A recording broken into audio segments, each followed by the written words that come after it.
Welcome to Spirit Journey Collective. I'm your host, Sarah Ty. Get ready for compelling conversations with guests of all walks of life who believe they have found their purpose. Together, we will uncover unique backstories, hearing the raw experiences that led them to the work they are doing today. Let's expand our minds together with the captivating stories and inspiration that awaits. Thank you for joining me for another episode of Spirit Journey Collective. I have a really great guest today. His name is Tyler Hall. He's a business coach.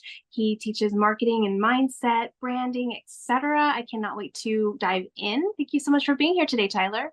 Well, thank you, Sarah, for having me. I'm excited to be here. Me too. I can't wait to figure out what you teach, because there's so many different versions of coaching. There's different business coaches and branding coaches, but you all bring something unique to the table and something a little different. And I can't wait to see what it is that you offer. So why don't you just tell a little bit about yourself to our listeners? Of course. So, hi, I'm Tyler. I am a business coach. I do personal branding, and then I do marketing and mindset. So I guess I like to consider myself to be this hodgepodge of the practical doing side of business coaching, the strategy, the marketing plans, all of the technical side of things.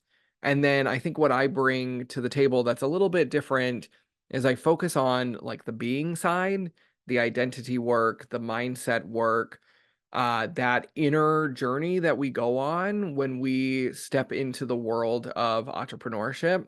And I primarily work with other coaches because I fell in love with coaching and I love the coaching industry.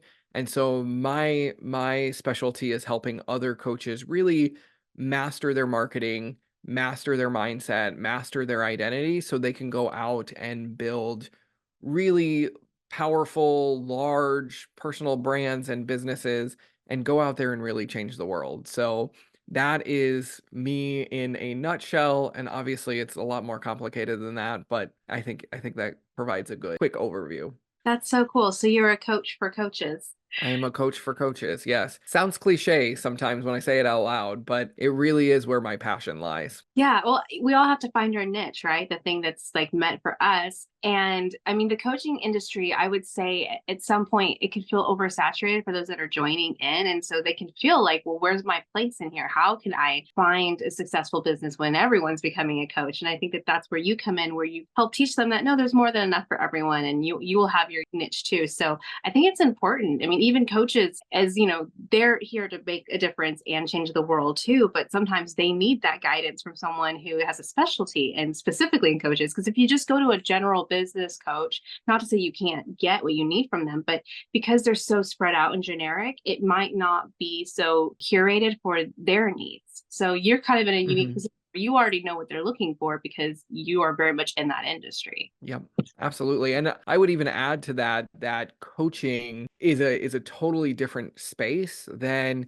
somebody who's even doing digital marketing, or somebody who's, running, I don't know, a local coffee shop or a floral shop. It's a different type of entrepreneurship. And I think what makes coaching so unique is how personalized it is. You are the brand, you are the business. And one of the biggest things that my clients struggle with is how do they take the complexity of who they are and strategically package that in a way that's going to create, the right products, the right services, the right types of offerings. There's a lot of layers that go into coaching, and this was when I entered the space almost 6 years ago. I fell in love with the idea of going to change lives for a living, but then I stumbled into the business side of things and I was like, wait, this is very nuanced. This is very complex. This is not just here's a marketing plan, go follow it, but there is a lot of your own identity that comes through. And again, that's really what I love to focus in on, is how do I help a client take their identity, take their voice, take all of their beliefs and their values, and then go create a personal brand out of that. Because to me, coaching is not just about the strategy, but also who are we being when we're a coach, and how are we presenting ourselves in the marketplace and all of that good stuff. So I think I like to say I found my happy little place in the niching space of of coaching, and it takes a while to get there. It's not an easy journey. And I think that that's a struggle that not just coaches have, but those in like the service industry. And I'm speaking personally because as a spiritual advisor slash tarot reader, it's like I'm kind of the face of my own company, and that's been my Mhm. struggle. How do I put me in there and package up what I offer when it's such, like you said, it's very nuanced. It's this very abstract idea of I know what I offer, I know what I bring to the table. I've seen it over and over the impact, but marketing has honestly been one of my biggest struggles personally because I don't, it's Yep. exactly what you're saying, packaging up that brand. So, and when you are the face of the company, you have to figure out how to be authentic and also be strategic at the same time, which is an interesting balance. Yep, very, very much so. Very much so. And I think the authenticity factor is that's a huge part of the puzzle. How do I remain authentic? How do I still feel like I'm showing up as myself, but not overexposing myself? Because I know a lot of people, we talk about social media, we talk about like building these personal brands, and not everybody wants to go out and show their whole lives on social media. And you don't have to. There's boundaries that you get to establish, and really, making sure that you are creating a strategic brand, but also still honoring your personal space and honoring what do you feel comfortable with, and finding that balance. And again, it's all a balancing act, and that's something that they don't teach you. Like in traditional business coaching, they give you the strategies and they say, here's how to market, or here's a sales funnel, or let's work on building out this webinar, but they don't help you create that balance. And that's really what makes my heart sing, is helping the clients find that perfect balance, so that they feel good when they show up online, and they feel like they're giving themselves to their audience without feeling too overexposed or things like that. So it's very gentle, actually. There's a lot of softness that goes into building out the personal brand that I think a lot of people don't actually ever talk about. I love that. It's kind of like you're bridging the left brain and the right brain, right? Like the left brain Yeah. is the very business, like we got to do it this way, and the funnels Hmm. and this, the graphs, and I don't know. I'm Yep. assuming that that's what you use in business, you know what I mean? And then you have the Yep. right brain, which is the more intuitive, the softer, the finding yourself, the journey. And you need to have both, but it's not always easy to figure out what that looks like. So you kind of help blend them together. That's really cool. So for Yeah. you, you said that you started coaching. Did you say about 6 years ago? Was that kind of when you said that you started kind of stepping into this world? What Yep. led you here? Is this something you always saw yourself doing, or was it something that was kind of brought to you unexpectedly? What's your story around it? It was the most unexpected gift from the universe. My journey really started at 17. I had just graduated from high school, and back then I was a theater kid, and I was the stage manager, and my whole life up until that point, like I knew I had my whole life planned out at 17. I was going to go be a stage manager. I was going to college to study stage management. I had a plan to like go intern on Broadway, and then do a tour, and then eventually like retire in New York and like settle into Broadway and like stage managing professionally there. Like I had my whole life planned out, and I had gotten accepted into a very like prestigious theater school, like really selective school, and it was a private school, and private tuition costs an arm and a leg. And even with like a full theater scholarship and financial aid and things like that, I was looking at about $35,000 to cover 1 year tuition. And I remember sitting like in my grandma's dining room filling out paperwork, because I had signed up, I had applied, I had been accepted. I was like working on like all of the paperwork to finalize things, and I asked myself, I was like, can I justify taking out $35,000 worth of loans to cover 1 year's worth of tuition? That was going to be six figures worth of loans that I was facing. And at 17, that scared me. I was like, I don't know if I can justify six figures worth of student debt to go do this. And so in a matter of minutes, my whole life changed, because I said, you know what, I'm going to give up the school. I'm going to take a step back, and I'm going to really get to know Tyler and get to know like what does Tyler like, who is Tyler. That was the moment that transformed everything for me, because at 17 I then set out on a journey.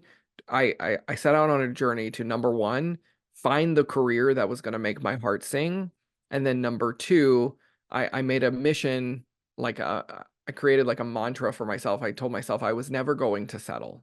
And so I knew I was on a quest to find the one thing that made my heart sing, and I knew I wanted to live an extraordinary life. And so that kicked off this whole like major spiritual journey and self-discovery journey. And fast forward, a few years, and at the time I had graduated from a college in Chicago. I have an undergrad degree in documentary filmmaking because I really thought, as I was going to find the career that made my heart sing, I really thought I wanted to make movies, and then realized I didn't like writing grants to get funding for movies, and it wasn't as glamorous as Hollywood makes it out to be.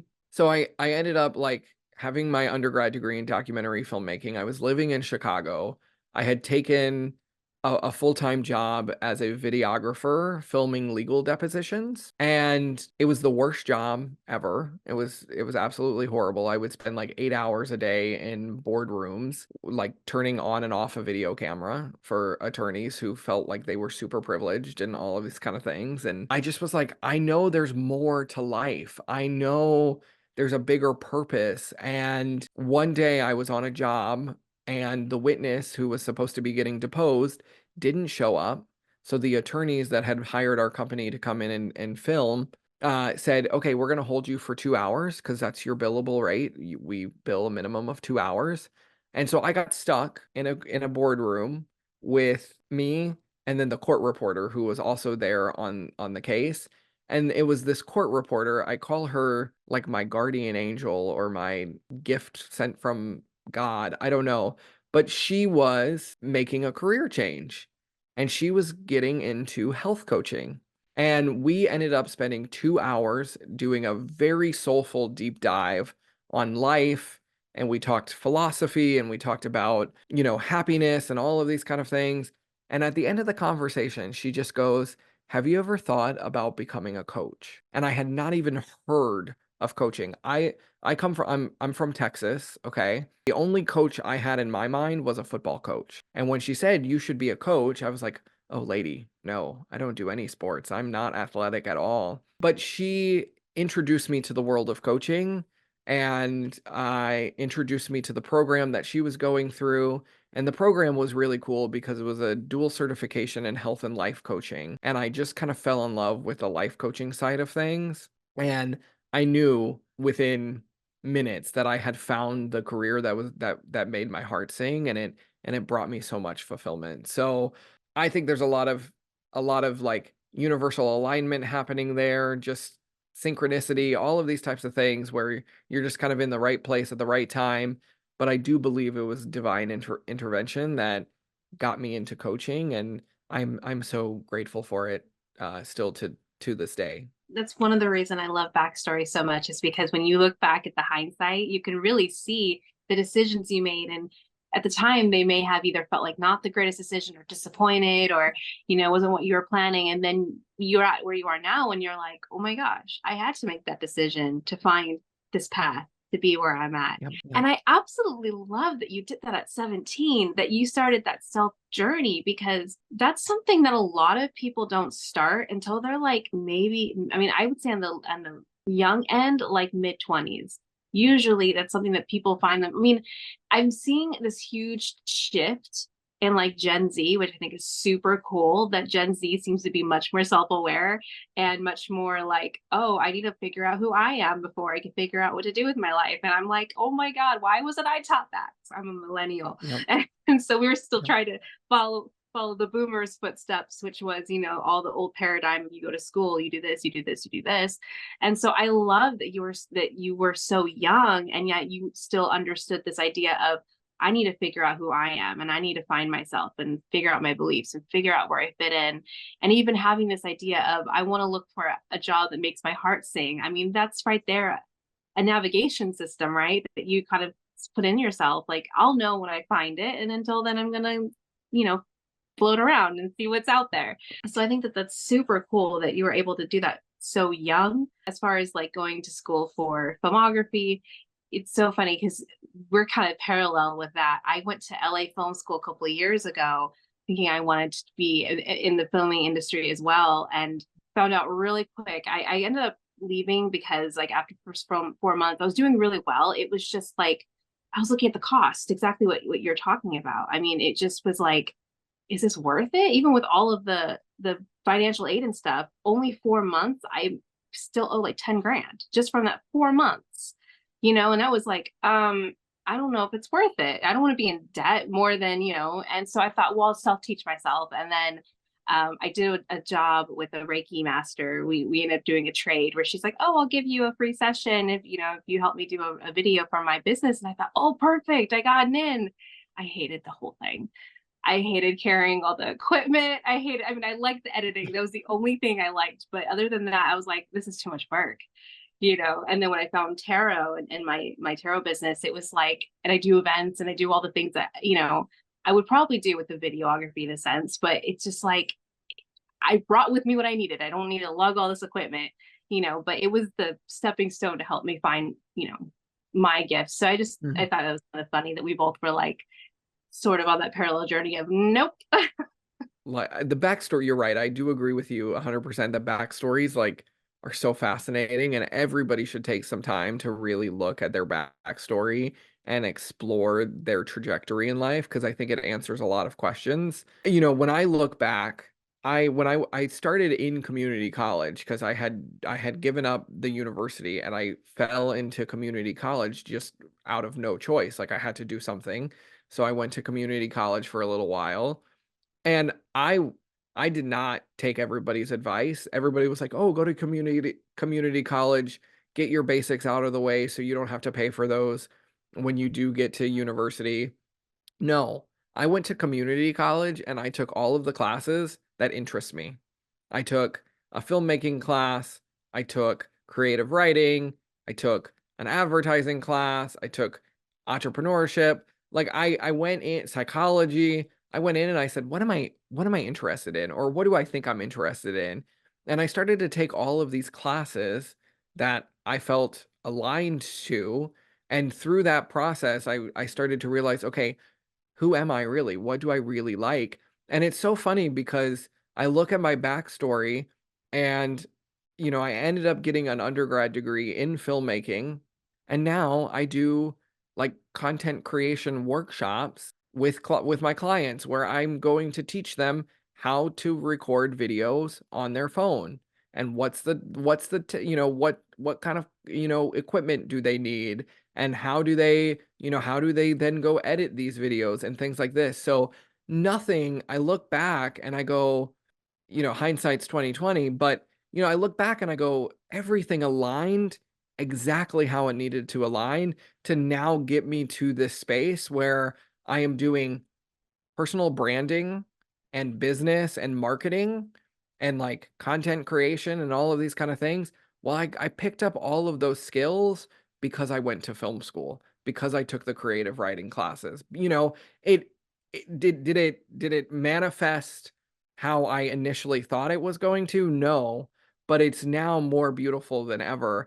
And I think that's something that we can all take away, is that sometimes we go down a path and we expect one result, and it's actually a complete 180, and we're over, it's in an entirely different field or industry. But I do believe that we are like on this divine journey, and things will naturally work out how they are supposed to work out. And it's a really beautiful ride when we can stop and appreciate that. It's time to take a short break from our wonderful speaker. Are you in the need of guidance around love, career, family, life, or purpose? Embark on a spiritual journey inward with an intuitive tarot reading. Depending on what you're needing and looking for, I offer private one-on-one sessions as well as personalized email readings. It doesn't matter what the question is. A reading with me provides connection with your higher self. offering curated personal messages, or what I like to refer to as spiritual roadmaps, guiding you to the future outcome you desire. Readings are insightful and affordable. If you'd like more information or to schedule a reading with me, please see the link below. Yeah, that is definitely a story I've heard time and time again, where someone goes into something thinking they're going to do something specific with it, and then by the end of it, they're doing something else entirely, but they're really happy, but it wasn't what they expected. And I do love how you're mentioning how everything that you learned up until the point you started coaching, you were picking up tools for your toolbox for coaching that you didn't even know you were going to need yet. The LA Film School for me, I've always loved editing. And so in the film school, I learned how to use Premiere Pro. And I also got my MacBook through this school program. And guess what I use for my podcast? Premiere Pro, so it's like I already had those tools. And I mean, because I was just listening to another podcast recently where they were thanking people for, donating to them so that way they can, pay someone to edit for them. And that blew my mind. I was like, wait, people really, they send off their stuff to be edited? Why would they do that? Because have the skill set of doing it on their own. Meanwhile, I love editing, so it's just come so naturally to me that like this podcast is a labor of love, and I'm just but like you were saying, I learned that. I picked it up along the way, and just like I've been an entrepreneur for the last several years doing like sales, and guess what? I can plug that into my business and take from what I learned from like Mary Kay and door-to-door sales and etc. So it's like without knowing, we're picking up the skills that we need for what we're supposed to be doing and finding later on. Well, and I think that's so beautiful what you're saying here. And one thing that I have to call it out. You were like, what? Somebody sends their stuff off to be edited? Like I just do this naturally. We so often underestimate our natural skills. Okay. And this was a big part of my coaching journey when I got into the industry was I so underestimated what am I naturally good at? I'm good at storytelling. I'm good at personal branding. I can see like somebody can sit down with me and they can tell me who they are. And then I can say, okay, let's build this brand for you. And they walk away going, how did you do that? In reality, I have no idea. Sometimes I'm like, I really don't know. It's just like a channel that comes through me. And, when you pick up skills and I'm not the best editor. You said you liked editing. I was like, oh, good for you. Good for you. Because that was not a natural skill for me. I can do it. And I'm glad I've learned those skills because now I can teach other people how to do it. And, it's fine. But I was not a natural editor. But, we so underestimate our natural gifts. And I see this all the time in the coaching world. Like right now, I'm working with a health coach who is so great at what she does, but she doesn't think any of that's valuable. And I'm like, these are your natural, like God-given gifts. This is a beautiful thing. And you need to honor that. You need to feel worthy of that. You need to first accept that you've got these God-given gifts and these skills and these talents and really appreciate them. Have some gratitude for them. Don't undersell them. Don't underestimate them, and just be very like aware that wow, this is a skill that I have that other people don't have. And it's really beautiful when you do tap into that and you go, "Oh, I can really monetize off of these skills because there are people out there that can't do this and I can help them." And that to me, like we're in service, you mentioned like service-based businesses, like coaching, Reiki, tarot reading, all of these types of things. These are all service-based businesses. And I am like one of my core values is service because I believe that service is like the greatest gift that we can give back to the world. Like if we can show up and serve people based off of our natural given gifts and talents and things like that, this world would be a much better place, in my opinion. I agree with that 100%. And it also comes back to like what you were saying just a moment ago. talking about how we all have natural gifts. And so I don't know, the more I talk to different people and step into my spirituality, the more I'm like, we need to reform so many different systems because they're just broken. But one of them is Mhm. the educational system and how kids are taught standardized testing and grading and these very left brain ideas. And so then they get this idea that if you don't do it this way, then there's something wrong with you. So I think what happens is most people focus on what they're not good at, focus on trying to get better instead of focusing on what they're good at and learning what they're good at. Like, I mean, again, I love that you started asking those questions at 17, but what if kids could start asking those questions at 12, 13, or even younger? What am I good at? What am I naturally good at that I can hone in and really lean into? And if we all had our own gifts, and because we all do, but if we all knew what our gifts were and we all leaned into our own gifts in a unique way, then first of all, there really wouldn't be a whole bunch of competition, right? Because we would all just live in our alignment and our authenticity. And then wherever like your weaknesses, my strengths could be, and vice versa. And then we can collaborate and work together. But there wouldn't be this idea of better or worse than. It would just be I'm living my purpose and in my gifts, and so are you. And this is a great life. And in that lens, what would that world look like too? You know, it's just I wish and I hope that we can as a society start finding what lights us up and putting our energy there Mhm. versus what tears us apart. That is a big question that you just asked. Like, how would our world look different if we approached it from this way?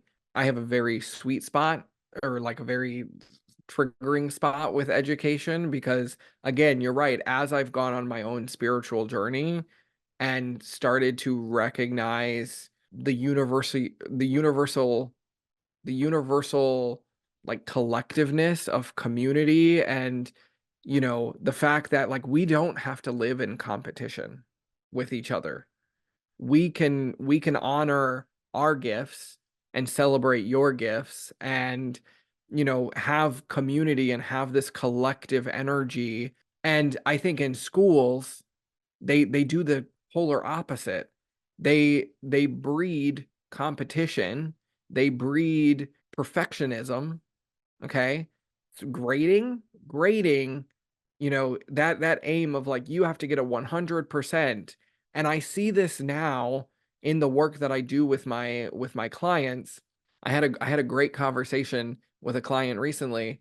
She was talking about, we were looking at percentages of like, okay, how many people have opt-in for your lead magnet? That's all the technical things. But we were looking at metrics, and she was like, I think I'm getting like a 35% conversion rate or something like that. And I was like, oh, that's pretty good. That's solid. And she goes, 35%, that's a fail. That's an F. Because we're so conditioned through academics to look at, oh, if I'm not getting a 90% or a 100%, I mean, I used to be afraid when I would get a C in something, because it was like, oh, I could have done better. I could have been better. And versus recognizing, hey, maybe that's just not my strong point. For the longest time, I feared math because I knew I struggled in math and I couldn't get the A or I couldn't get the B. And sometimes I would fail, and sometimes, I'd make C's and all of these kind of things. But I used to feel so bad about myself because I couldn't get the A. And what entrepreneurship has taught me is that our whole school system gets it all backwards. We should be celebrating failure. We should be celebrating, you know, like the 1% changes, the 1% differences, because I've learned through my entrepreneurial journey that, you know, an improvement of 5% is massive. Like, if you can get something converting 5% more than before, that's a massive improvement. And so we're celebrating these little differences, we're celebrating these little increases, and failure is something that we should celebrate. Failure is something that we should honor. And I think as a society, especially in the school systems, we chastise people for failing. We tell them that they're not good, that they need to improve. It's just so backwards, I think, this whole system. And I do believe it is because the education system wants to produce I'm going to say this. We might want to edit this out. I don't know, but I'm going to say this. I think the education system produces employees.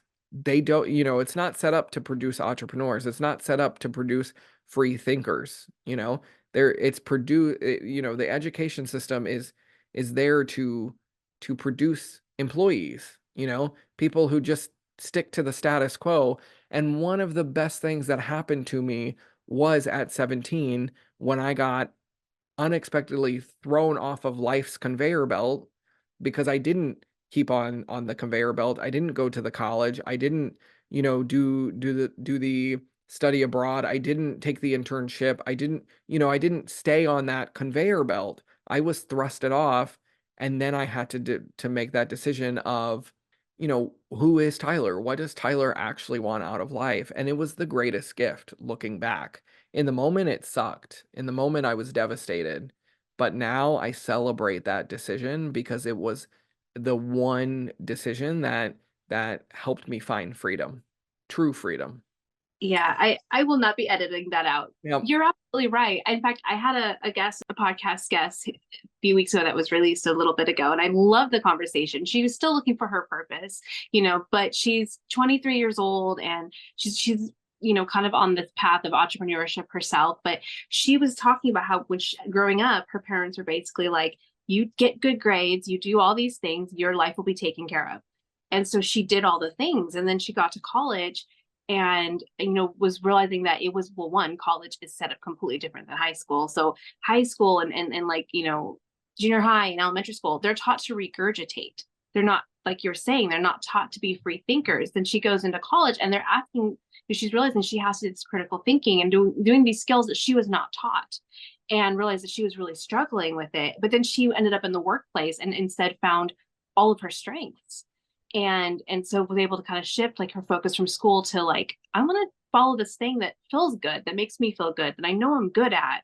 Whereas the school part wasn't so much, but it was just this idea of like, she was taught to regurgitate it. And I think that's like, that's what the school system is. It's regurgitate what you hear, become a good employee. And, they're still trying to, even though it's totally falling apart around them. And I don't think they're happy about it, but the old paradigm is crumbling. But they're trying really hard to keep the old status quo of you go to a job for 40 years and you retire and you do these steps. I think they're really trying to hold that together, but the rest of the world is like, that doesn't, no. And especially after 2020, I don't know if you've heard the saying the great resignation, but so many people have left their jobs, have stepped more into the entrepreneurship. And I don't know how the government feels about it, but I think that more people are realizing that there are more options, that we don't have to just be worker bees. Some of us are great worker bees. Some of us, that's our gift, and that's cool. And if that's what you love to do and you find your niche, I think more and more people are realizing that there's more out there. And so it's not supposed to be you jump on the conveyor belt and you stay on it until you die. I know that that's what we're essentially taught and brainwashed without realizing it. But it's about carving your own path and then watching how your path intertwines with other paths. And that's where the community and connection comes from. So yeah, you touched on so many things right now that I'm just like, yes, 100%. That's why I'm like, there's so many things, so many systems that need to be rebooted. Yeah, modernized, maybe brought into 2024 here.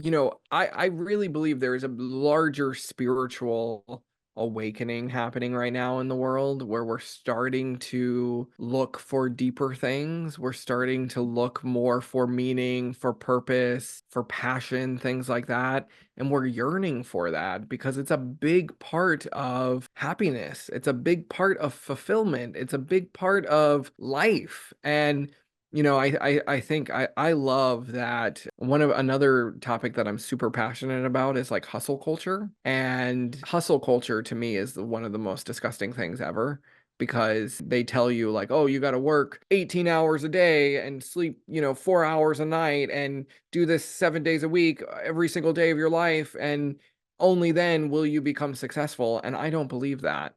I firmly believe that one, we need to bring some heart into the hustle culture, and we need to learn how to practice grace and forgiveness and, kind of approach hustling with some heart, with some love, because it doesn't, hustle doesn't have to be hard.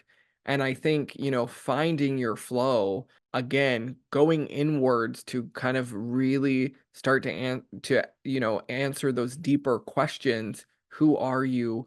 What do you value? What do you believe? What is your definition of success? What is your definition of freedom? What is your definition of happiness? Like really getting clear on those definitions and learning to define life on your own terms. Like that to me is like what we're starting to experience, and I love it. I love it that people are starting to really appreciate the individuality and recognizing that we get to control our life experience. We don't have to stay chained to a career or a job. We get to reinvent ourselves every single day if that's what we want to do.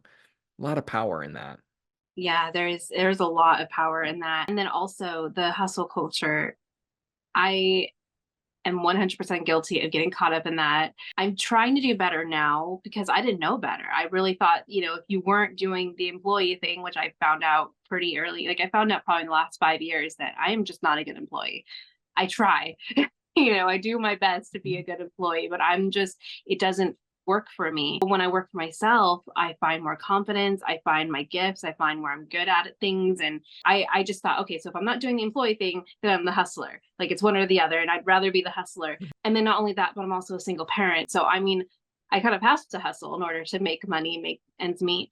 But stepping into my spirituality in the last couple of years, I started hearing a lot of, people who are making a good living talk about how they carve out time for space, how they take time to rest, how they only work 4 or 5 hours a day and, are able to take time to do what else they need to do. And that was really mind blowing for me that was even a possibility, that you could even do that.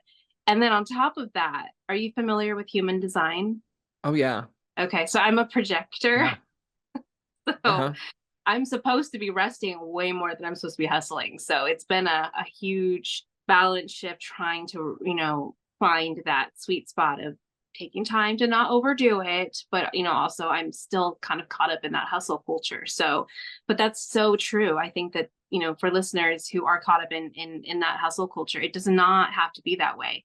It's more of you're being fed this idea that that's the only way you could be successful, and it's not. And I highly recommend soul searching and taking the time to figure out exactly what Tyler's saying. Who are you? What makes you happy? What brings you joy? Because especially when you do things that bring you joy, it's not really work, and it's less of a hustle too. So it's not so much of the, needing to grind, right? So what is a common struggle that your clients have that you help them through? And then what's an advice you would give for like that common struggle? I think one of the biggest common struggles I see is centers around self-worth, like worthiness. I think is a huge struggle that we all face. And I think there's a lot of, I won't dive into all of the systems, but I think there's a lot of systems in place that keep us from feeling worthy, even down to like, organized religion, the school system, like the education system. Like there's a lot of places in our society where they are kind of breaking our self-worth and making us feel like we're not good enough. And so, I work with a lot of different coaches, and some of them are very successful professionally. Like they have PhDs, they have, some of them are doctors, they have MDs. Like I've worked with a lot of very professional people, and I'm always amazed by how unworthy these people are in business. One of the biggest lessons that I've learned was, you know, we are in a business, or we're not a charity. And so you have to make money, and you have to make money so that you can support yourself and then support others. And, there's a synergy in money, I believe. And but one of the things that I see so often is one of the reasons why a lot of coaches struggle with making money in their businesses is because they don't feel worthy of the money. They don't feel worthy, and they have a hard time like even charging $900 for a 3-month program. And I'm like, you're going to work with somebody for 3 months and you're going to charge them only $900. And I was there. Like I'm saying this because this was a big part of my journey, was the self-worth of recognizing and appreciating what are our, again, coming back to our God-given talents, our gifts. What are the things that we are naturally good at that other people struggle with, you know? And leveraging those God-given gifts to to lean into our worthiness, to lean into like, hey, this comes natural to me. Let me celebrate that. Let me not be ashamed of it. I see a lot of shame when somebody's good at something and they're like, well, I don't really want to charge because this just comes so easy to me.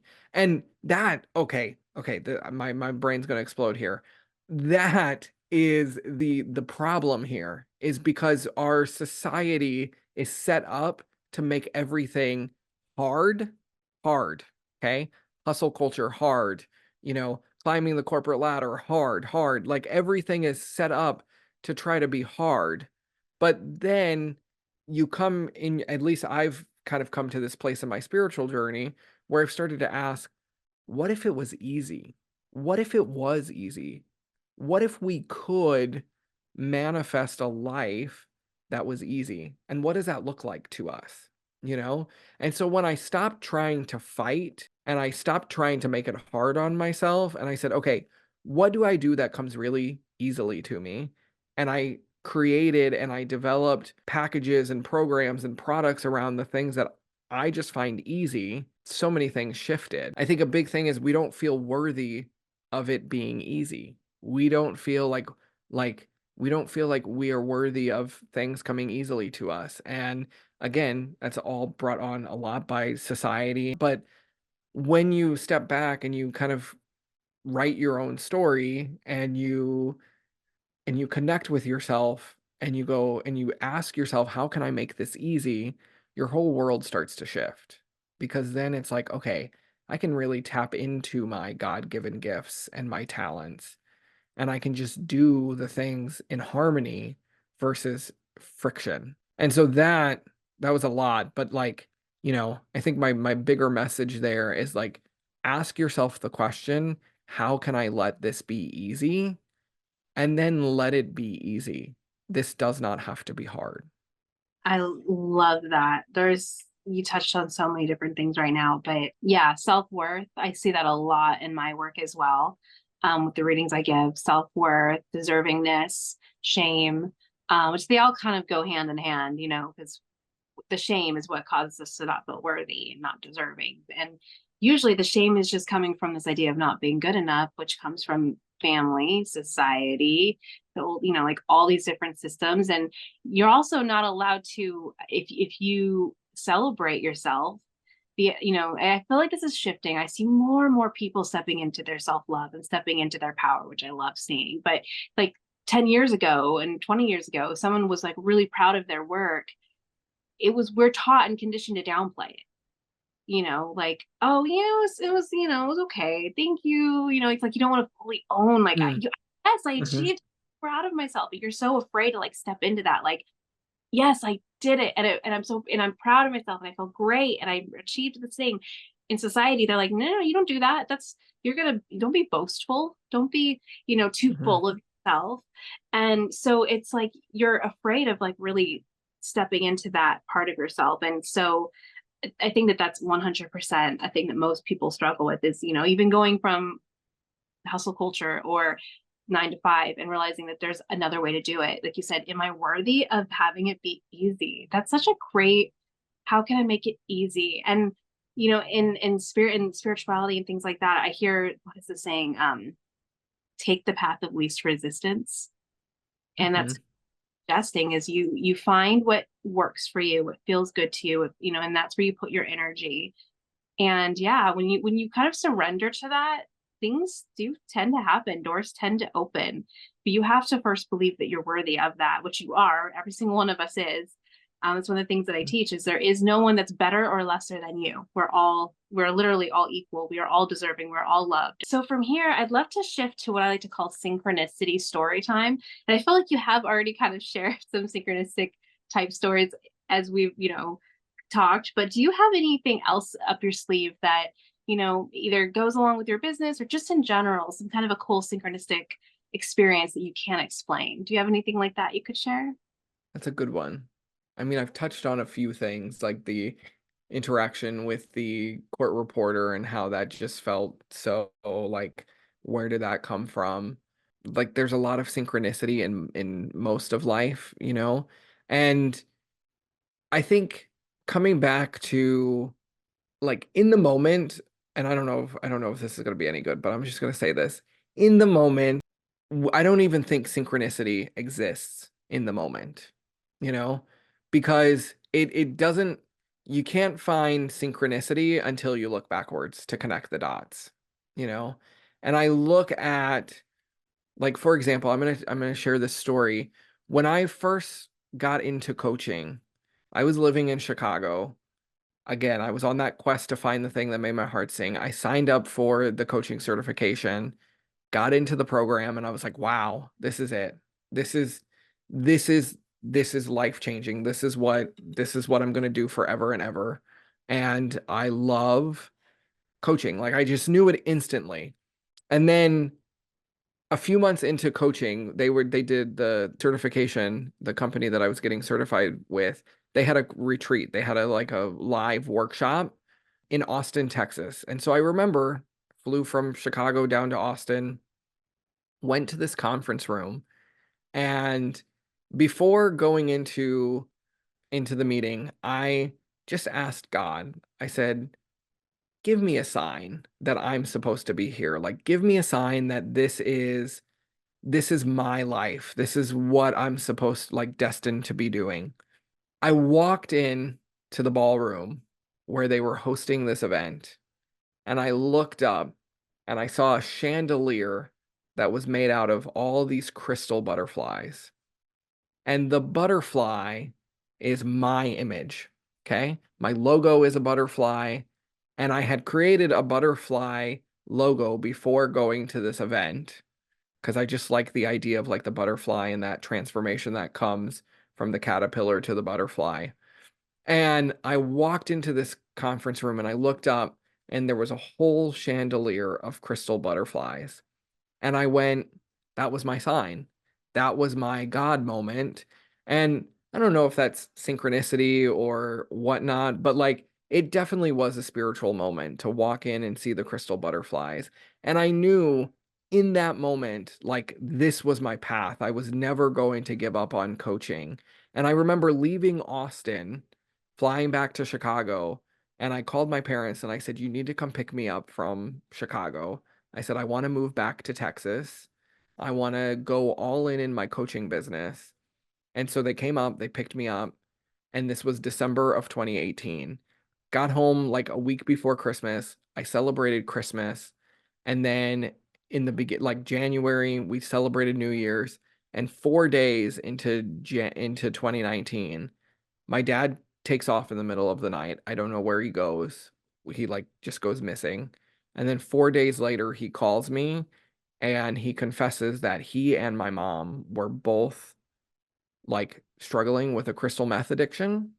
And it like completely like derailed my coaching dreams. It like pushed everything to the back burner. But looking back, like in the moment, it was intense. Looking in that moment, like it was chaos. But when I look back on that moment, there was a reason why I went to Austin so I could see the butterflies. There was a reason why I was so inspired that weekend to move home. And looking back, the reason why I had to move home was not because it was time to launch my business, but it was time for me to be there for my family throughout all of this craziness that was happening in my world. And so, yeah, I can't explain any of that. To me, that doesn't make sense at all. But when I look back on it, I see like, oh, this happened, so this could happen, so this could happen. And that's synchronicity, in my opinion. Yeah, definitely. That's, I feel like one of the biggest synchronistic things that we can do, especially for those listening who may be like, I don't know if I've ever had a synchronicity. Look backwards. Look at the Mhm. different things that have lined up in ways that really shouldn't have lined up, but did. But I also love how you asked for a sign and then immediately you got one. So I think that synchronicity can come in different ways. It's like a little wink from the universe. It's like, yeah, you're good, you know. And so those little things, you can ask for signs, you can, or maybe you meet someone that is a doorway to something else. But again, you see that more in hindsight, right? Where you're like, oh my gosh, this was a bridge and I didn't even know it was a bridge. But yeah, no, I think that was definitely a synchronistic story, and it was what you needed in that moment to feel like, okay, I'm right where I'm supposed to be. And I think that that's the difference. Is yes, butterflies won't mean anything to anyone else, most likely, unless they have a sacred tie to butterflies. But for you, you knew what that was going to mean, and so the fact that you walked in and that was there was like the universe basically encouraging you, like, yep, we knew you'd find that sign. So the final question that I like to ask everyone, and I'm pretty sure I know the answer that you're going to share anyway from based on our conversation, but do you feel that everyone has a purpose? 100%. And I would just like to add to that, your purpose doesn't always have to be your career. You know, I think a lot of times when people are looking for purpose, they think, oh my God, I got to find a career that I am purposeful about or something like that. Purpose does not have to equal career. For me, it happened to be that way, and I'm so grateful that it does, because I get to wake up every day and do the things that I love to do. But some people's purposes are to be like, your purpose might be to be the best mother in the world. Like, I have an aunt who has been a caregiver, and has raised children, not even her own children, but like her nieces, her nephews, strangers' kids. She raises kids. That is her purpose in life. I don't know if she sees it that way, but I see it that way. And yeah, she makes a little money babysitting and things like that, but not enough to support herself or anything like that. But she lives her purpose every day by raising kids. And that's what I want to end with, is like, your purpose does not always have to equal your career. When it does, it's a really beautiful gift. But I encourage people to never stop searching for their purpose until they find it. Never settle. Never settle, because it's out there. Thank you for sharing that. It's so funny. So if anyone listened to the episodes before this, I actually surprised I forgot to say this. I'm actually shifting my word from purpose to mission. And I just totally forgot to do that today. But because exactly from what you're saying, people sometimes think it has to be this big grandiose thing, and it doesn't. Like, and so that's why I thought mission might be a softer word, for not being so grandiose or career wise. And for instance, like, I feel like my mission or purpose, if I were to call it purpose, is empowering. Like, when I get a chance to work with clients and I can help put them back in the driver's seat of their life through my readings, it could be, and it doesn't even have to be through my readings. I mean, there are moments where I have those same conversations with people outside of my business, but being able to kind of provoke that nuance and that change in them, and being a part of that, like, oh, I can do things differently, and being a part of that change. And so that can come in many different forms, like you're saying, some people are natural caregivers, and some people are like cheerleaders for other people, and they're really good at being able to like encourage and boost people up. And you don't need to have that in a career. You might be able to find it in coaching or something like that, but you live that outside of your career too. It's not just a career. So even like for whatever your mission is, you probably likely do it in your daily life with your friends and family and strangers that you run into without even realizing you're doing it. It's just like your natural gift that you're carrying with you. So yeah, it's not definitely something that has to be monetized. It is, unfortunately, we live in a world where we have to survive. And if it's a natural gift that we could tap into and we know we're making a difference, then that's just our living situation. But it doesn't have to be that. Like, it doesn't have to turn into that. Well, this has been such a fun conversation. I feel like we could probably talk much longer than we have been, because I can't believe an hour's already gone by. But if our listeners want to work with you, and their coaches, maybe who are struggling, who want to, get to know you and work with you, how can they find you? The easiest way to find me is just on Instagram. I am at the Live Bigger Coach. That's the Live Bigger Coach on Instagram. Yep. and all of my links are going to be there, and all of that good stuff. So that's always the easiest. Perfect. I'll make sure to put the link for Instagram in the show notes. So listeners, if you want to work with Tyler, you know where to find all this information. Just check the show notes below. And thank you so much for joining me today. This has been such a great conversation. Thank you for having me. I had so much fun. It's always delightful to have a deep conversation like this. 100%. I could talk about philosophy and these ideas like all day. Thank you for joining me on another inspiring episode. Remember, your purpose is a unique and unfolding path. I hope these conversations have ignited a spark within you. Until next time, keep exploring, growing, and embracing the beautiful adventure of connecting with your purpose. Stay tuned for more meaningful conversations. If you're wanting more, consider joining our free Facebook community called Spirit Journey Collective, your haven for spiritual exploration and personal growth. Dive into a supportive community where sharing spiritual experiences is encouraged. Unlock the power of intuition, embark on a journey of self-discovery, and connect with like-minded souls. If this sounds like a community you'd love to plug into, the link is in the show notes below. If you enjoyed the episode today, don't forget to like, share, and subscribe. And thank you for joining me on this journey.